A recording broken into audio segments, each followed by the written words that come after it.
El gobierno ha informado de un 58% de avance en el plan de emergencia habitacional. A septiembre de este año se han terminado 151.163 viviendas, mientras que 126.333 soluciones habitacionales se encuentran en ejecución y otras 73.000 están con sus proyectos aprobados y por iniciar sus obras. Vamos a hablar de este, otros temas, para eso estamos aquí en el estudio de Noticias 24 con el ministro de Vivienda y Urbanismo, Carlos Montes. Ministro, gracias por acompañarnos. Muchas gracias por la invitación. Pues.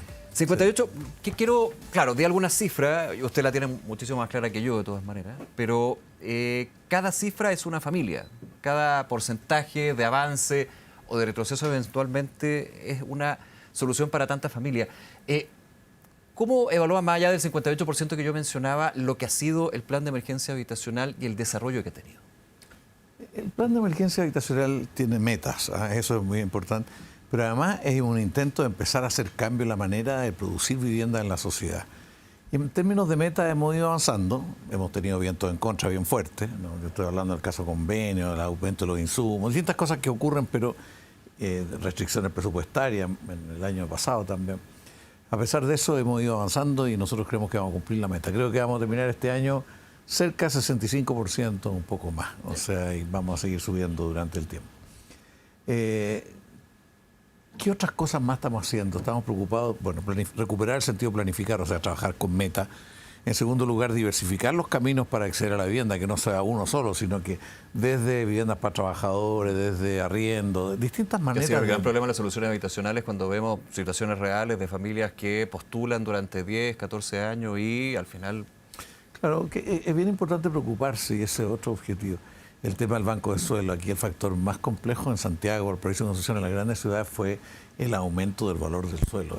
Y ha subido mucho. No es que haya escasez de suelo hay por todos lados, sino que el precio es muy alto. Entonces eso limita y hace que haya menos viviendas de las que debieran haber y el peso del suelo en el costo de la vivienda es muy alto. Bueno, además de eso hemos incorporado nuevas tecnologías, estamos con la vivienda industrializada, ya estamos con 15 empresas especializadas en esto y con 18 modelos certificados. Es una forma distinta de, lo voy a simplificar, me pido disculpas, pero de construir la solución habitacional. Se hace en una fábrica, digámoslo así, en una industria, se fabrica la vivienda, se lleva a un lugar, se monta sobre una base que está construida y a su vez se transporta, hay que hacer el transporte. Y todo eso es algo que no se hace rápidamente, pero hay muchos países del mundo que tienen menos problemas que nosotros que lo logran produciendo viviendas de buen tamaño, de buena calidad y bonitas además, de distintos tipos. Esto en Chile se hacía, pero se hacía para viviendas de descanso, sectores de alto ingreso, pero no estaba en vivienda modular, social. Como se conoce. Así es. Hemos también ido cambiando ciertas tecnologías, estamos en el moldaje monolítico, por ejemplo, que hace mucho más rápido todo el tema de la construcción. Estamos también buscando otra manera de que participen las organizaciones sociales, que son claves. En el problema de la vivienda son muy claves, y hay mucha organización y hay muy buenos dirigentes en el país.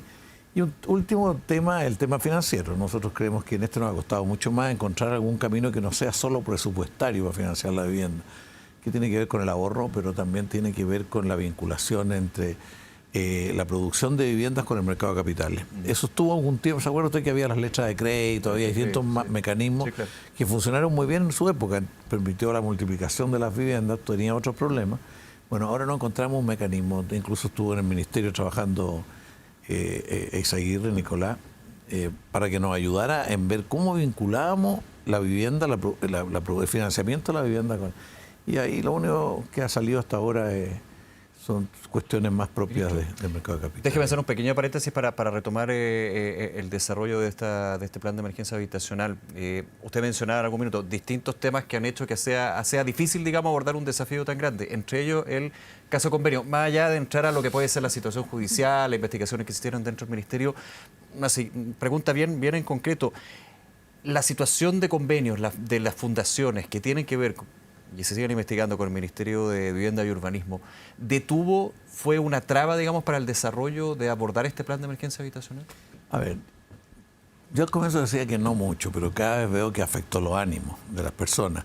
Se había construido mucha motivación del equipo, no sé, 1.500 funcionarios en torno al tema, pero esto afectó la moral, afectó la imagen. Una cosa interna, digamos, para interna, seguir trabajando. Pero también tiene un efecto hacia afuera, ya está mucho menos significativo, y cada cierto tiempo, por ejemplo, hay funcionarios que están con mucho temor de que les pasen juicio de cuenta desde la Contraloría porque ellos no hicieron un chequeo correspondiente en un determinado...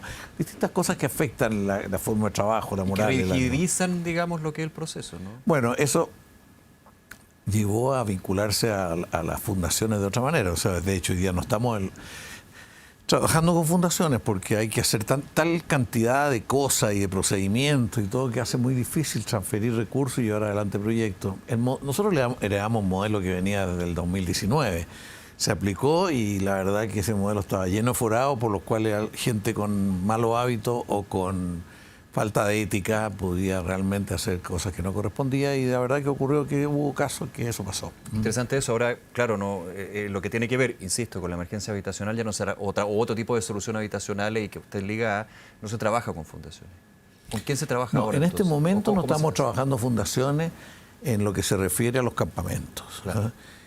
Hoy día estamos trabajando... Es una lástima porque hay fundaciones que tienen muchísima de muy buena experiencia. calidad, sí. Claro. Pero hay que reconstruir el mecanismo que ahí ha estado. Pero ellos participan en otros programas, participan en el Quiero mi barrio, no están excluidas. No están excluidas, pero están restringidos a ciertas cosas y además en todo el trabajo con ellos hay estándares más altos de seguridad. Por ejemplo, esto no había que licitarlo. Por ejemplo, no había que poner garantías porque a las fundaciones poner garantías era muy caro, muy alto. Claro. En fin, un conjunto de cosas que se fueron antes de este gobierno, que se fueron desarrollando para facilitar un socio con el ministerio. Y eso provocó esto y ahora se está reconstruyendo el sistema en realidad. Estamos trabajando especialmente con municipios que tampoco han sido muy ágiles ni muy preocupados en entregar las cuentas, les cuesta mucho dar cuenta de los gastos. Algunos municipios que tienen problemas arrastrados de antes en términos financieros. No, tenemos aquí mucho. De hecho, la razón por la cual se buscó a las fundaciones porque no estaban funcionando los municipios. Entonces, muchas otras medidas las estamos haciendo directamente de los servicios, de los propios ministerios. Pero el problema es que para enfrentar los temas de los campamentos, lo principal es producir viviendas, que haya viviendas. Por eso nosotros, además con el Estado solamente no se puede. O sea, yo creo que se puede, pero eso supone cambiar el tipo de ministerio que tengamos, unas reformas mayores, porque los ministerios, en este enfoque que ha habido del Estado, tienden a transformarse como ayudantes del privado, pero no toman suficiente iniciativa para hacer proyectos, a conducir proyectos y aliarse con los privados.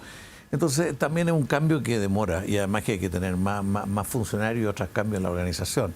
Pero yo no en un gobierno de 4 años no se alcanza a hacer esos cambios. Nosotros hemos buscado producir al máximo dentro del orden institucional que tenemos, y algunos cambios como por ejemplo el Banco de Suelo es un cambio. Por ejemplo, todo un tema planes urbanos habitacionales, que se compra un terreno grande y se va urbanizando y que tenemos como 56 en el país. ¿Los terrenos fiscales, ministro? Bueno, en suelo, ¿por qué este gobierno se ha notado y ha podido producir a este ritmo?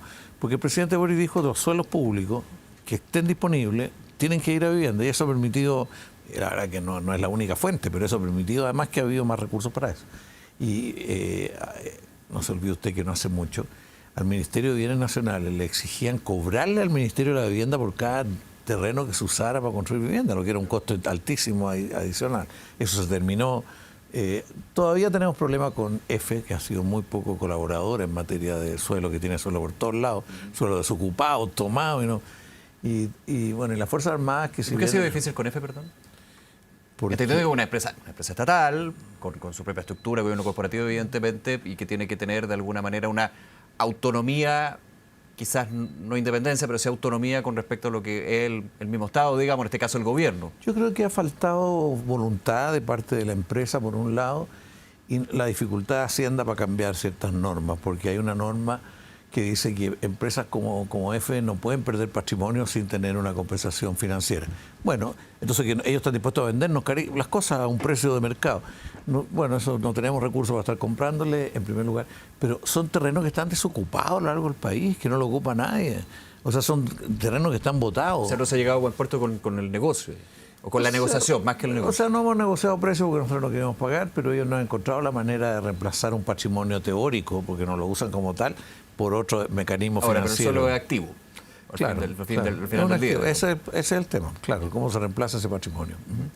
Eso desde el punto de vista del suelo. Y quería ir a un punto que creo que también es interesante en todo lo que tiene que ver con la emergencia habitacional. Usted lo decía, construir soluciones habitacionales, pero también pensar cómo se construye, dónde se construye y en términos también de la planificación que se tiene que dar, urbana o rural, con respecto a, por ejemplo, situaciones de cambio climático. O sea, hemos visto y nos ha tocado lamentablemente, por ejemplo, con los incendios forestales, comentar justamente eso, o lugares donde no se debería construir. Recientemente en todos los organismos que discuten el tema urbano a nivel internacional, el tema del cambio climático está yendo al centro, sí. Porque se plantean de que esto viene fuerte y eso va a significar que hay que ver cómo protegerse y cómo eludir problemas con lo nuevo que se construye. O sea, se habla de que va a subir las mareas van a subir 2 metros, se habla de que el fuego, esto se vio, los incendios en Chile han aumentado se habla de fuego de sexta generación, fue mucho más fuerte. En fin, distintos mecanismos que incluso tenemos que clarificar hasta qué punto puede haber terremotos por esto, hasta otro tipo de cosas.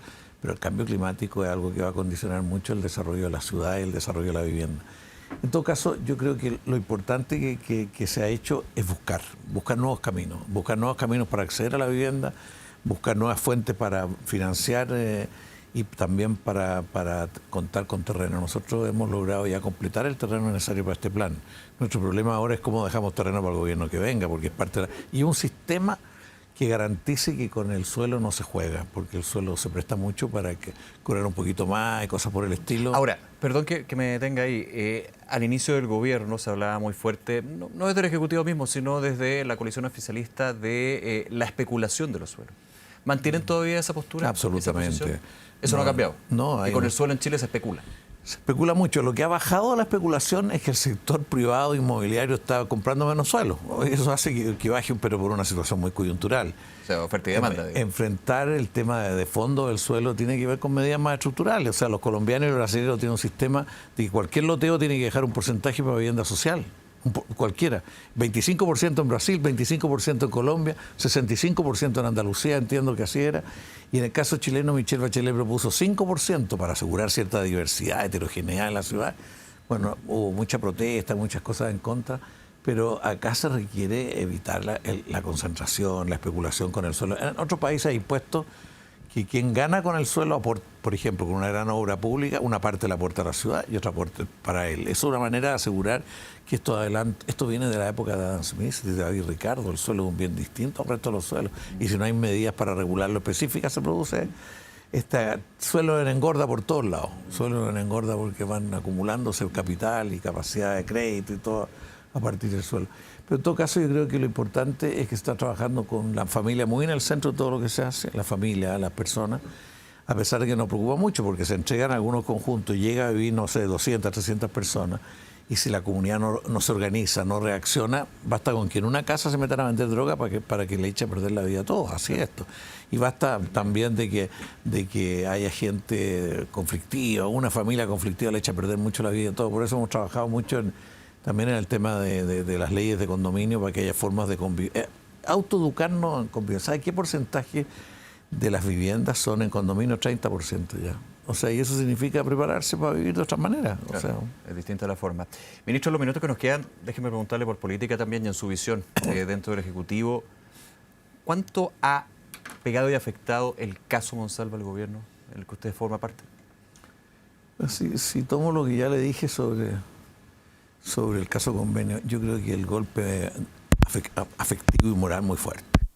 Sorprende a mucha gente y le ha dolido a mucha gente. Hoy día estuve en la Subsecretaría del Interior con el subsecretario y yo saludaba a toda la gente que estaba ahí, muy afectada. Sí, ministro, tenemos un tema con el micrófono, perdón, que justo estamos con un tema con el micrófono, estamos conversando con el ministro Montes, vamos a solucionar ese tema hablando de la emergencia habitacional, también de lo que es la situación del gobierno, a ver si vamos a chequear justamente el micrófono.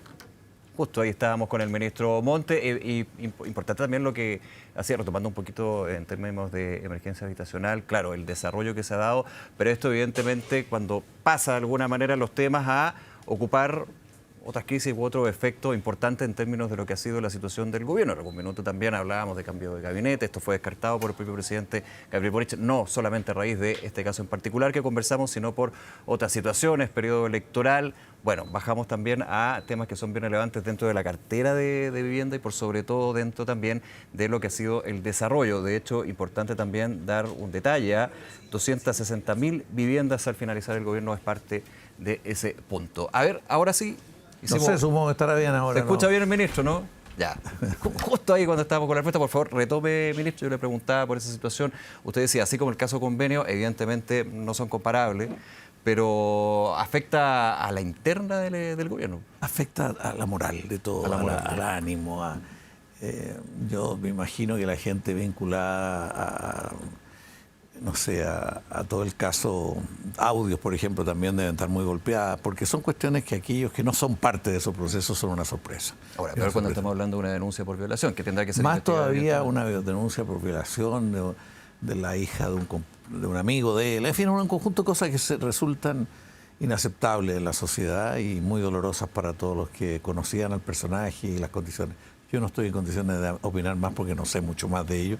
No quiero ni saber mucho hasta que la propia justicia no diga cuál es su convicción. Pero ¿cómo ve desde lo político, ministro, y en su experiencia lo que ha sido la crítica al presidente Boric? En términos de lo que sabía, lo que no sabía, sí, pero yo creo de que lo retuvo o no lo retuvo. Sí, son maneras de sacar las cosas para el lado, no asumir los temas, porque a cualquiera, si a un compañero de trabajo de cualquiera aparece con algo de este tipo, todo el mundo queda afectado si el presidente no es inhumano, no se atiene, y le cuesta enfrentar situaciones de esas características de una manera propia de un analista de noticias.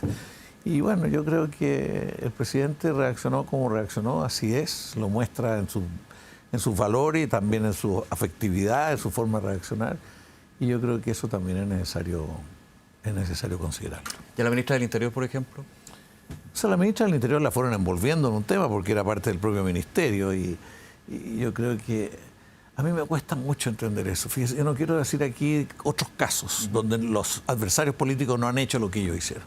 Hay otros casos tremendos también con niños y otras cosas, pero los adversarios políticos no han tratado de usarlo para esto, para el otro. La dimensión moral y la dimensión hay que tomarla con mucho más seriedad que tratar de sacar pequeños provechos políticos. ¿Ha sido injusta la oposición? Yo creo que, yo no sé si la palabra injusta ha sido desatinada, yo creo, porque a la larga estas cosas quedan en claro para todo el mundo. Si a la larga esto va a quedar en claro que Carolina Toá nunca tuvo que ver con nadie, Carolina Toá era muy, muy dura con todo esto.